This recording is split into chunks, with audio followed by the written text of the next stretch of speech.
అందరికీ నమస్కారం. ఒంగోలులో కూడా సుబ్బారావు గుప్తా మీడియా సమావేశం ఏర్పాటు చేసి ఈ సమావేశంలో కూడా ప్రకాశం జిల్లాకు ఒక్క మగాడు వచ్చాడు, ప్రకాశం ఎస్పీ ఆయన్ను కూడా దాదాపుగా పొగుడుతూ కూడా సుబ్బారావు గుప్తా మీడియా సమావేశంలో మాట్లాడటం జరిగింది. తనకు బాలినేని వల్ల కూడా ప్రమాదం పొంచి ఉందని, తనకు పూర్తిగా కూడా పోలీసులు కలగజేసుకొని తనకు రక్షణ కల్పించాలని కూడా ఆయన వేడుకున్నటువంటి సందర్భాలు అయితే మనం ఈ ప్రెస్ మీట్లో కూడా చూడొచ్చు. అదేవిధంగా ఒంగోలులో జరిగినటువంటి పలు సంచలన విషయాలను కూడా ఆయన ప్రెస్ మీట్లో వివరించడం జరిగింది.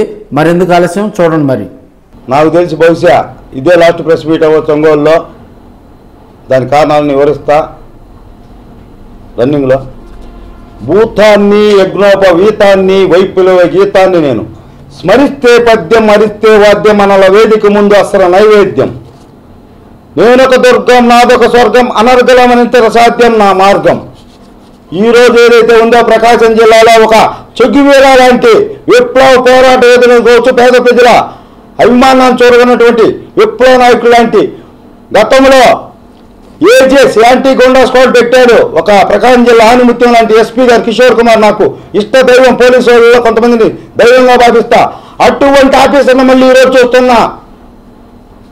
మిస్టర్ దామోదర్ సార్ ఎస్పీ గారు, శాల్యూట్. నువ్వు వచ్చావు, 24 గంటల సినిమా చూపించావు, స్పాల్ తీసావు, అన్నీ తీస్తున్నావు, ఎక్సలెంట్. ఈరోజు ముఖ్యంగా ఫస్ట్ నా ప్రొటెక్షన్ గురించి అడుగుతున్న ఎస్పీ గారు, మీరు చాలా నిజాయితీగా హానెస్ట్గా సింహస్వప్నంలాగా చేస్తున్నారు, నేను మెచ్చుకుంటున్నా. గతంలో నేను పోలీసు వాళ్ళని ఎన్నోసార్లు విమర్శించా, మంచిగా చేసేవాళ్ళని గుండెల్లో పెట్టుకుంటా. ఆ చెడు చేసిన ఆ 4-5 ఆఫీసర్లనే నేను విమర్శిస్తా. మిగతా పోలీసు అనేది లేకపోతే నేను తిరగడు, బాలినేని తిరగలేడు, బలరాం తిరగలేడు, జనార్దన్ తిరగలేడు, ఎవరైనా తిరగలేము రోడ్డు మీద. వాళ్ళ ప్రొటెక్షన్ లేదు, ఏమీ చేయలేం. నాకు గత వారంలో జరిగిన ఇన్సిడెంట్లలో 4 ఇచ్చారు గన్మెన్లని, 2+2. 2 నాతో ఉంటే 2 ఆన్ డ్యూటీలో ఉండేవారు, డ్యూటీ ఆన్ డ్యూటీలో. వాళ్ళు వితౌట్ వెపన్స్తో వచ్చారు. నేను వెపన్స్ అడిగాను. కరెక్ట్గా 4 రోజులు ఉన్నారు. నాకు ధైర్యంగా ఉంది, ఇంట్లో వాళ్ళు హ్యాపీగా ఉన్నారు. ఆల్ ఆఫీసర్ నన్ను ఉదయం నుంచి వెళ్ళిపోయారు. ఏంటంటే డ్యూటీ లేదో మా సార్ చెప్పారు డిఎస్పీ గారు. నేను డిఎస్పీ గారికి అడిగా, సార్ నేను సత్యంగా విగ్రహాలు పెడతారు మా వాళ్ళు, ప్లస్ నన్ను మెచ్చి చాలామంది బాధితులు ఉన్నారు, వాళ్ళు కూడా అభినందిస్తారు. కానీ మీకు లా అండ్ ఆర్డర్ ప్రాబ్లం అయితే రాష్ట్రంలో కొత్తగా ప్రభుత్వం ఏర్పడింది, నాకు చీమ చిట్టుకుమన్నా మీ ఉద్యోగాల ప్రాబ్లం సార్, రక్షించండి. మొన్న ఇచ్చారు, ఇప్పుడు ఎందుకు తీశారు అంటే ఇంతలేకేమన్నా అయిందా? ఏదైతే బాలినేని వచ్చి సవాలు ఇచ్చి తొడగొట్టి బూతులు తిట్టి గందరగోళం చేశాడో వాళ్ళ యొక్క కార్యకర్తలు చెలరేగిపోతున్నారు. ఎవరైతే 63 మంది దాక్కున్నారో 40లో 63 మంది ఒకేసారి ఒంగోలులోకి ఎంటర్ అయ్యాడు. దానికి నిదర్శనం ఏంది? ఇప్పుడు ఎవరైతే నా మీద దాడి చేశారో సుబానీ గాడు, సైదా గాడు, వాడు పీసు భాషా గాడు, వీళ్ళు మొత్తం రైతులు బండ్లు వేసుకొని సవాలు విసురుతున్నారు. ఈ ప్రాంతాల్లో కూడా తిరుగుతున్నారు. నేను ఎవరికి చెప్పుకోవాలి అంటే వాళ్ళు సవాలు విసురుతున్నారు. చర్యకు ప్రత్యేక కరెక్ట్ కాదని చెప్పి చంద్రబాబు గారు చెప్పారు. ఏదో చేయమంటే ఒంగోలులో 10,000 ఉంటే కూడా ఏదో చేయొచ్చు. అవన్నీ ఇప్పుడు కొత్త ఎస్పీ గారు కాబట్టి నేను మాట్లాడను. ఇంతకుముందు చాలా జరిగింది.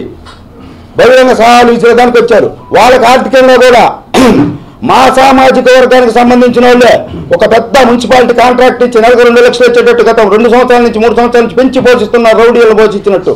తీరా చూస్తే వాళ్ళు నా పక్కనే ఉంటున్నారు, నా శత్రువులను పోషిస్తున్నారు, వాళ్ళ ఆర్థిక బలంతో విర్రవీగుతున్నారు. గతంలో 67 రోడ్లో సుబాని ఒక సీఐకే సవాలు విసిరాడు పోలీసులకే, వెనక్కి వెళ్ళిపోండి అని వాళ్ళ ఆర్నేస్తే ఆయన మ్యూజిక్ పెట్టి బహిరంగంగా మద్యం తాగుతూ సీఐలకు పోలీసులకే వార్నింగ్ ఇచ్చాడు.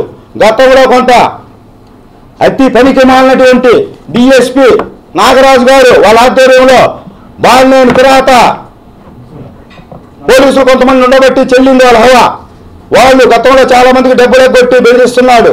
కారు కూడా ఒకటి హ్యాండ్ ఓవర్ చేసుకున్నాడు. అలానే రిమ్స్లో కాంటాక్ట్ చేసి చాలా మంది డబ్బులు ఎగ్గొట్టాడు. అది పోలీసు వారు చూడాలి.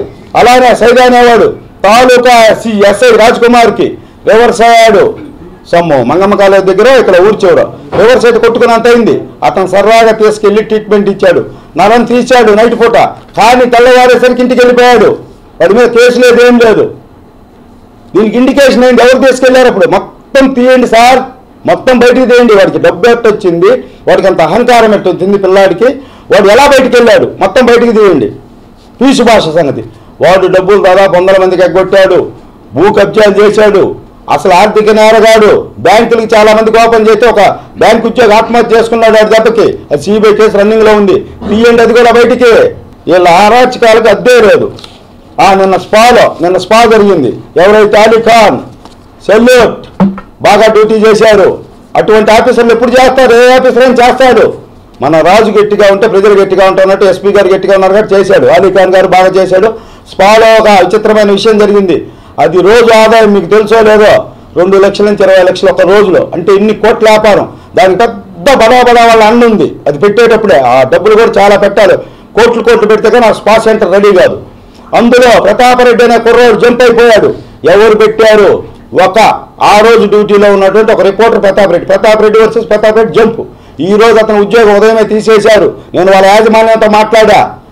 అరగంటలో తీశారు. సత్య కేబుల్ వారికి కూడా థ్యాంక్ యూ.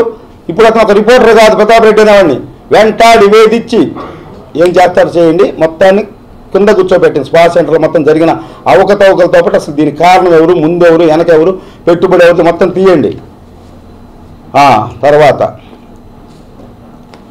ఏమయ్యా, గతంలో నేను ఒక మేయర్ని తిట్టానని చెప్పి ప్రథమ పౌరాలని మా అక్కలాంటి మేయర్ని అర్ధరాత్రి 1:30 ఇచ్చి 1 కేసు పెడితే 2 గంటలకు ఎఫ్ఐఆర్ కట్టారు. అర్ధరాత్రి మేయర్గా ఉంటావా కేసు పెడతావా కండిషన్. కత్తి దించారు. ఏం చేసింది ఒక మహిళ? పెట్టింది బాధతో నా మీద, తమ్ముళ్ళు నా మీద. ఓకే, నేను జైలుకి వెళ్ళాను. నన్ను హైదరాబాద్ ఇచ్చి 2 వ్యాన్లు వేసుకొని ఏదో పాకిస్తాన్ ఉగ్రవాదిలాగా 2 వ్యాన్లు 1,30,000 డబ్బులు ఖర్చు పెట్టుకొని ఒక సిఐ, ఒక రైటరు, ఒక ఎస్ఐ, 6 మంది స్పెషల్ పార్టీ మాటూరు, గెద్దలూరు, మాచర్ల, వినుకొని తెప్పించారు. ఆడ పట్టుకొని హైదరాబాద్ మా ఫ్రెండ్ని క్యాచ్ చేసి అది పెద్ద వీడియో ఉంది, అన్ని చేస్తా, వాళ్ళ సంగతి చూస్తా, వదలని ఆఫీసర్ని. అట్టా ఎస్ఐ టికెట్లు చేశారా? అన్యాయంగా అక్రమంగా 7 రోజులు చెప్పకూడదన్నా నేను. అంటే పోలీసులు ఇప్పుడు అదే పోలీసు ఏం చేస్తున్నారు? బాలనేననే ఒక రౌడీ షీటర్ లాంటి రౌడీ షీటర్ మాట్లాడమన్న ప్రెస్ మీట్లలో నీచంగా ఏదైతే మన ఒంగోలుకి ప్రజలు ఎన్నుకున్న 2,25,000 మంది ఎన్నుకున్న 2,40,000 మంది ఎన్నుకున్న దామచర్ల జనార్దన్ టీజే చెగువీర లాంటి పోరాట యోధుడు అతన్ని నీచంగా అతి చండాలంగా మాట్లాడాడు. నన్నైతే చెప్పరాని భాషలో అదేదో వెంచరు కొత్త లంజా కొలక చెప్పుతో కొట్టాను. నేను దాన్ని సవాలు విసిరాను. తోకముడు చేయబడి వెళ్ళిపోయాడు. అయిపోయింది. ఒకసారి అరెస్ట్ చేశారు. తర్వాత గంజాయి ఏంటంటే నేను గంజా వ్యాపారం చేస్తానా? ఈ దేశంలో ప్రపంచంలో ఆదివాసులు గంజా వ్యాపారం చేయడం చూసావా?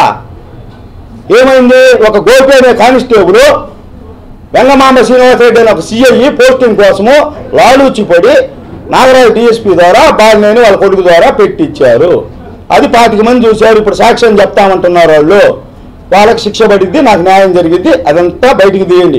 సీసీ కెమెరా కూడా పక్కన ఒక ట్రావెల్స్ అతను ఉంటే 60 వయసు ఉంటే బెదిరించి సీఐ తీసుకెళ్ళారు. తర్వాత నేను సీఐని జైలు నుంచి రంగంలో సెల్ కోసం పోయా చెప్పా, నేను బతికుంటే నీకు చెప్పకూడదు తినిపిస్తా, నన్ను ఎన్కౌంటర్ చేసుకో, ఏమన్నా చేసుకో, నేను బతికే ఉన్నా వాడికి చెప్పకూడదు తినిపిస్తా. అదాని ఆ కానిస్టేబుల్ అయినా గోపి అనేవాడు బాలనేని పెరిగికి తొత్తు కాళ్ళ దగ్గర బతికే గోపి కానిస్టేబుల్ మొన్న ఈ మధ్య సస్పెండ్ అయ్యాడు. కానీ నైట్ డ్యూటీలు చేస్తున్నాడు, తాలూకా దగ్గర తిరుగుతున్నాడు. సరే, అది వాళ్ళ విచక్షణ, మనకు సంబంధం లేని విషయం. ఆ గోపి ఒక సామాజిక వర్గం, పెద్ద సామాజిక వర్గం చౌదరీస్ని కొత్త రక్తం మారింది తాలూకాలో. ఇంత మటుకు కేసు కట్టారంటే ఎఫ్ఐఆర్ లేదు, సబ్జెక్టు పంపరా. అంటే మీ కానిస్టేబుల్ ఏం చేసింది చెల్లితే మేము చేస్తే చెల్లదు. రైట్, చేయండి. మీ రాష్ట్రం మీది, మీ హవా. గంజాయి గోపి రాష్ట్రం. ఇప్పుడు ఫైనల్గా ఏంటంటే అండి, బాలనేని శ్రీనివాసరెడ్డి మీద నేను కేసు పెట్టొచ్చాను. మీరు అందరు సాక్ష్యం, అన్ని పేపర్లు టీవీలో వచ్చింది. ఇప్పటికి 78 గంటలు 80 గంటలు అయింది. ఇంత మటుకు ఎందుకు ఎఫ్ఐఆర్ చేయలేదు, ఎందుకు అరెస్ట్ చేయలేదు? అంటే ఆయన అంటే భయమా, భక్త్యా? గతంలో మీకు పోస్టింగ్లు ఇప్పించారనా? ఎస్పీ గారు మీరు లేరప్పుడు కొంతమందికి ఇప్పించుండొచ్చు. మీరు దాన్ని చాలా సీరియస్గా తీసుకోవాలి. మా ఆదివాసులు చాలా బాధపడ్డారు. మనం 4 గంటలను నిర్బంధించారు. మా చుట్టాలు, మా పిల్లలు, మా నాన్న అందరూ ఉన్నారు. అరే మీ గవర్నమెంట్ మాన్న స్టేషన్ కంపల్సరీ అండి. లేదు డాడీ ఈసారి సబ్జెక్ట్ కూడా ఉంటుంది, 3వసారి నేను నిజంగానే చేసిపోతాను ఏదో ఒకటి, నాకు 3 అంటే ఇష్టం, మనకు 3 పిల్లలని చెప్పా. అంటే ప్రభుత్వం మారినా నా నిర్బంధం తప్పదనే దానికి నిదర్శించారు. సరే, అది పోలీస్ డ్యూటీ. అక్కడేమైనా అవాంఛనీయ సంఘటన జరిగితే నన్ను కొడతారు, లేదా నేనేమన్నా ఏదైనా చేస్తామనుకో చేశారు, హ్యాట్సప్, దాన్ని నేను కాదన్ను. అంటే మమ్మల్ని మీద ఏమో యాక్షన్ రియాక్షన్ 40 సెకండ్లు గంటల్లో. ఏమయ్యా బాలనేని శ్రీనివాసరెడ్డి ఒంగోలుకు డానా లేకుంటే పోలీసు భాష దేనికయ్యా అతను ఓడిపోయి పారిపోయిన ఎందుకు తేలేరు? మన రఘురామన్ ఇచ్చిన రాక్కొని రాలేరా? అంటే జగన్ చెప్తే చేస్తారు. ఇప్పుడు ఎవరు చెప్పాలి? 3 రోజులు చెప్పిస్తా ఇదే లోకేష్ గారి చేత లాక్కొని స్టేషన్లో పెట్టకపోతే కూడా చెప్తున్నా ఎట్లా తప్పించుకుంటారు చూద్దాం. అమెరికా బాతులు లాక్కొస్తారు. ఏం తమాషా చేస్తున్నారు? ఎంత దారుణం జరుగుతుంది. అరెస్ట్ చేయరా? నాకు 60 వయసులు ప్లస్ నన్ను నమ్మే కొంతమంది సామాజిక వర్గాలు కాదు, ఎవరైతే పోరాటం చేస్తారని చాలా మంది ప్రేమిస్తారు, ప్రేమించడం రవ్వు కాదు, అభినందనలు తెలుపుతారు. వాళ్ళందరూ నాకు ఫోన్ టచ్లోకి వచ్చారు. అన్నా మన 60 వయసుని భయంకరమైన పదం వాడితే నువ్వెందుకు గమ్ముగా ఉన్నావు, దీక్ష చేయకుండా అన్నారు. అయ్యా ఇక్కడ చేస్తే తీసుకెళ్ళి లోపలేస్తారే, మళ్ళీ ఈసారి బెయిల్ ఎత్తలేదు, మళ్ళీ జబ్ జైలుకు పోవాలి.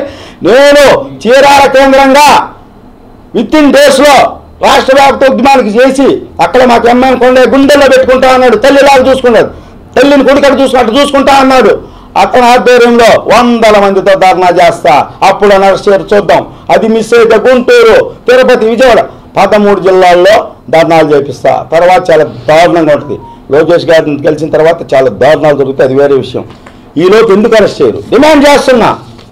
తర్వాత నామినేటెడ్ పోస్టులు ఎవరైతే కష్టపడ్డారో, ఎవరైతే పార్టీలు చేశారో, ఎవరైతే పోరాటం చేశారో, ఎవరైతే కేసులు ఇరుక్కున్నారో అక్రమంగా, అవన్నీ ఎస్బీ ఎంక్వైరీ జరిగింది. లోకేష్ గారు దృష్టి పెట్టారు, అన్నీ తెప్పించారు. దానికి మనకి ఎవరైతే ఉన్నారో ఈరోజు ఈ రాష్ట్ర చరిత్రలో 175లో 172 ఎలక్షన్, 173 ఎలక్షన్ ఒక రంగదని, ఒకటి త్రిపులార్, 3 పోటీ, అక్కడ ఒక రబరేశాడు, అతను 60,000తో గెలిచాడు. అలానే మన ఎంఎం కొండయ్య యాదవ్ రాజ్, నేనైతే అక్కడికి పోయి బిరుదిచ్చా, ఎంఎం కొండయ్య గుప్తాగా మార్చా. నేను అక్కడికి పోతున్నా, నేను యాదవ్ రాజుగా తయారవుతా. అక్కడ కొన్ని రిపేర్లు చేయాల్సి ఉన్నాయి చీరాల్లో, వారానికి 2 రోజులు వెళ్తా. ఎంఎం హెల్పింగ్ హ్యాండ్స్ పెడుతున్నా, పేద ప్రజలందరికీ చేస్తాం. ఇక్కడ బ్రాంచ్ ఉంటుంది, రాష్ట్ర వ్యాప్తంగా ఎవరికి ఏ ఇబ్బంది వచ్చినా గవర్నమెంట్ ఆదుకునేలో మేము ఆదుకుంటాం అతి త్వరలో. మొన్న అన్నా క్యాంటీన్లు కూడా చెప్పా కదా, ప్రతి నియోజకవర్గానికి 1 లక్ష, ఇక్కడ 4 లక్షలు, మొత్తం 1,78,00,000 అరగంటలో తెస్తాం. ఆ హెల్పింగ్ హ్యాండ్స్ పెట్టిన అరగంటలో. అతను నన్ను మెచ్చి, నన్ను గౌరవించి, డీజే గారు ఆల్రెడీ ఫోన్లో చెప్పారు, ఆయన సమ్ భక్తి పరంగానో ఎక్కడికో ఊర్లోకి వెళ్ళాడు, ఆయన ఫోన్లోనే చెప్పాడు, గుప్తా నేను ఓకే అన్నాడు. అట్ట 23 మంది ఎమ్మెల్యేలు అందరికీ నేను వాట్సాప్లో పెట్టాను, నేను రిక్వెస్ట్లు, వాళ్ళు ఓకే అన్నారు. ఫస్ట్ లెటర్ మా కొండయ్య గారు ఇచ్చారు. నాకు చాలా ఒక బీసీ, ఒక ఓసీని ఆదరిస్తున్నా అంటే చాలా అదే ప్రపంచం, అది ఎవరున్నాడు ముందుకు బానీరంట. గతంలో పివి నరసింహరావు గారు చెప్పాడు, నేను ఈ ఖండ భారతావనికి ప్రధానమంత్రిని అయ్యా, మా ఊళ్ళో సర్పంచ్ తోడిపోయాడు. అట్టుంది ఒంగోలు చరిత్ర. 174 నియోజకవర్గాలు అభిమానం ఇస్తున్నారు, అన్ని కులాలు అన్నారు. ఇక్కడ ద్వేషిస్తున్నారు. ఏమో నాకు అర్థం కాదా. నేనేమో రాష్ట్రపతిని అవుతానా, రాజ్యసభ సభ్యుడిని అవుతానా? ఏమయ్యా ఎన్ని కష్టాలు పడ్డా మీ పదవులు కట్టం వచ్చాను. అందుకే ఒంగోలు కూడా చీరాల్లో రాజకీయం చేయాలనుకుంటున్నా. అంత బాగా వస్తుంది. సూటిపోటి మాటలు, జనార్దన్ పోటీ అంటాడు. ఏమయ్యా ఆయన ప్రజాప్రతినిధి, తమ్ముడినో అన్ననో వయసులో ఏమన్నా కానీ ఆయన మీద ఈగ వాళ్ళ చంపేస్తామని అంత కష్టం ఉండి చేశా. చివరి రోజు అన్ని బూతులు తిరగమన్నాడు, కత్తులు పెట్టుకుని రౌడీ చేతులతో తిరిగా. మళ్ళీ కొడితే ఏం చేస్తాం? నేను చేయాలని కదా రౌడీ తాత. నన్ను కొడితే ఎన్నిసార్లు కొట్టించుకుంటే ఓపిక లేక కత్తులతో తిరిగా, 60 బూతులు తిరిగా, ఉపయోగపడ్డా. ఇప్పుడు ఆయన పోయి పితూరులు చెప్తారు. ఒక రిపోర్టర్ ఎవరో బూతులు వస్తాయి, ఏమంటారు బ్రహ్మదేవుల్లాగా గుప్తా ఆపకపోతే పార్టీకి నష్టం అన్నాడంట. ఏం నిన్నటిదాకా నేను గెలిచేదాకా ప్రెస్ మీట్లలో నా వల్ల ఓటింగ్ పెరిగింది, గుప్తాలో బాగుందన్నారు. ఈ రోజు ఎందుకు నా ప్రెస్ మీట్ల వల్ల ఎందుకు ఓట్లు తగ్గితే? నేను అబ్యూజింగ్ వర్డ్స్ వాడుతున్నానా? ఎక్కడ సమస్యలు ఉన్నా చెప్తున్నా. అదొకటి ఇక నేను చెప్పదలుచుకుంది. ఈ కండ వేసుకోగానే పచ్చకండ వేసుకొని పవిత్రులు గారు చాలామంది కొత్తగా పార్టీలు వేరు, కొంతమంది చేరబోతున్నారు. నీచమైన పనులు చేసిన వాళ్ళు కూడా ఉన్నారు. వాళ్ళకు కూడా శిక్ష తప్పదు, అన్నీ తీస్తున్నా. ఒక దారుణమైన సంఘటన అయితే చెప్తే పోలీస్ డిపార్ట్మెంట్ తలంచుకునే సంఘటన. నడి బొడ్డులో మన 67 రోడ్డు అనుకోండి, పెడితే ఒక పేకాట క్లబ్ పెట్టాడు ఒక యువ నాయకుడు, ఓఎస్ పార్టీ అండతో, బాలనేని పేరుతో, వాస అండతో. సీఏలు వచ్చారండి మందు ఆడడానికి. వాళ్ళ పేర్లు చెప్తే సిగ్గు లేదా? డబ్బులు లేవా? ఇంట్లో తాగండి. ఒక ప్యాకెట్ ఎన్నికలు తాగుతారా? పేరుతో సాగిస్తా. ఎస్పీ గారు నేను తొప్పలా కలుస్తున్నా. నా తరపున బాధితులు ఇప్పటికే 8 మంది ఉన్నారు. వాళ్ళందరికీ న్యాయం చెప్తే నువ్వు గోకేలు స్వీట్లు తీసుకొని నాకు దగ్గర డబ్బులు కూడా లేవు. ఎస్పీ గారు మీరు నాకు అవకాశం ఇవ్వండి. ఈ రాష్ట్రంలో జరిగే చెప్తా, ఈ జిల్లాలో జరిగే చెప్తా. నా దగ్గర ఇన్ఫర్మేషన్ ఉంటుంది. ఎందుకంటే నేను వ్యాపార పరంగా అన్ని పార్టీలు, అన్ని నాయకులు నా దగ్గర జెండాలు కొంటారు. వాళ్ళతో నేను మాట్లాడితే కార్యకర్తలతో, నాయకులతో కూడా కాదు. డ్రైవర్లు, గన్మెన్లు, పనిచేసేవాళ్ళు, చిన్న నాయకులు, డైరెక్ట్గా ఎమ్మెల్యేలతో 50-70 మందితో మాట్లాడతా. వ్యాపార పరంగా నేను పెద్ద స్థాయిని కాదు. అన్నీ చెప్తా మీకు. ఒంగోలులో జరిగే అరాచకాలు చెప్తా. మీరు ఇమ్మీడియట్లీ గతంలో 20 సంవత్సరాల నుంచి ఉన్న రౌడీజాన్ని ఒక్క 2 ఎన్కౌంటర్లతో రూపుమాపాడు. Kishore Kumar great officer. మీరు పెట్టండి ఏజెన్సీ యాంటీ గోండా స్క్వాడ్, వాళ్ళకి ప్రత్యేక పవర్ ఉంటుంది. నరం తీసేస్తారు. నన్ను కూడా ఒకసారి తీసుకెళ్ళారు తప్పు చేస్తే, నేను హ్యాపీగా ఫీల్ అయ్యా. తప్పు చేశాను, తీసుకెళ్ళారు. సరే వ్యాపారస్తుంది కాబట్టి గౌరవించారు, ఒక దెబ్బ కొట్టి పంపారు. నేను కూడా హ్యాపీగానే ఫీల్ అయ్యా. తప్పు చేస్తే ఒక దెబ్బ పడిందని.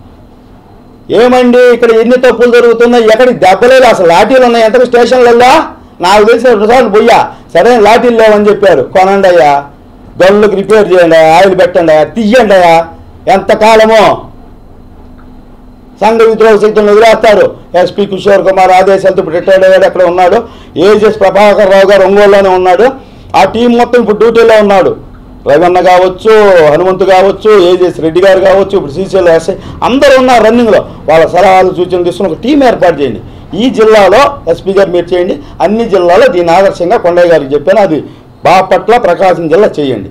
ఆ తర్వాత లోకేష్ గారి ద్వారా అన్ని జిల్లాలు పెట్టిద్దాం. ఏజెస్ భయపడతారండి. ఏజెస్ అనాలి ముందు అసలు సొగము, నేరాలు ఘోరాలు తగ్గుతాయి. నేను నా కోసం చేయటం లేదండి, నేనేం సాధిస్తా, నాకేం వచ్చింది, ఏం చేసిద్ది. ఈయన ఇచ్చాడు లెటరు, లోకేష్ గారు చంద్రబాబు గారు నన్ను అభిమానించారు, నాకు బెయిల్ ఇప్పించాడు. వేరే పార్టీలో ఉంటే ఈ పార్టీ ఉన్నప్పుడు నన్ను ఎందుకు ఆదరిస్తారు? గుండెల్లో పెట్టుకుంటారు. ఏ పని కావాలన్నా అరే గుప్తా ఒకటి చెప్పి అప్పచెప్పి ఏం కావాలంట. ఈ రోజుకి ఏ పని అడగల, నా సొంత పని ఎవరు తడను. బాధితులు ఉన్నారండి. ఒక చిన్న పేపర్ బాయ్, నేను గతంలో ఆంధ్రప్రదేశ్ జిల్లా ఇన్ఛార్జ్ చేసినప్పుడు ఆ అబ్బాయి చేయలేడు. అప్పటికి 5,000 6,000, ఇప్పుడు 12,000 జీతం అంట. వాడు మొన్న మా ఇంటికి పేపర్ వేసి చిన్న భలే చెప్పావు అన్నది, చొక్కా వాడు తీసి చొక్కా వాడు తీసి అంటే ఊపిరాడు తీసారా అన్నాడు. వాడికి ఎందుకు రౌడీజం? వాడు చెప్పాడన్నా ఏడుపు వచ్చింది. వాడి జీతం 12,000. లంజా కొడుకులు, ఈ వైసీపీ లఫంజనా కొడుకులు 7 గదులు ఆక్రమించుకున్నారట. ఎవరికి చెప్తాడు ఆ పిల్లడు? ఏం చేయగలడు? సార్ మీరు ఒక సెల్లు పెట్టండి, అందరు వస్తారు. మా ఇంటి అప్పుడే ఏముంది, గుప్తా గారు మేము బాధ్యతలు ఉంది. అమ్మ అందరూ బాధ్యతలు ఏముందిలే, నేనేం చేసేది నా శక్తి కొంతమట్టుకన్నా. నేను ఒకటే చెప్తున్నా, నాకు ఎవరితో పని లేదు. ఎవరు బాధ్యతలున్నా రండి, నేను న్యాయం చేస్తా. అందులో సరైన మగాడు అలా మా మహేష్ బాబు సినిమా ఉళ్ళా సరైనవాడు ఒకటి దిగితే డైలాగ్ ఉంది, అట్ట సరైనవాడు దిగాడు. ఎస్పీ నరం తీసేస్తాడు.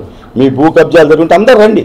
ఏమండి ఇక్కడ చిన్న ఎలక్ట్రానిక్ షాప్ అండి, అహుజా అమ్ముతారండి, మైకులకి ఇక్కడ ఎన్ని అమ్ముతారు.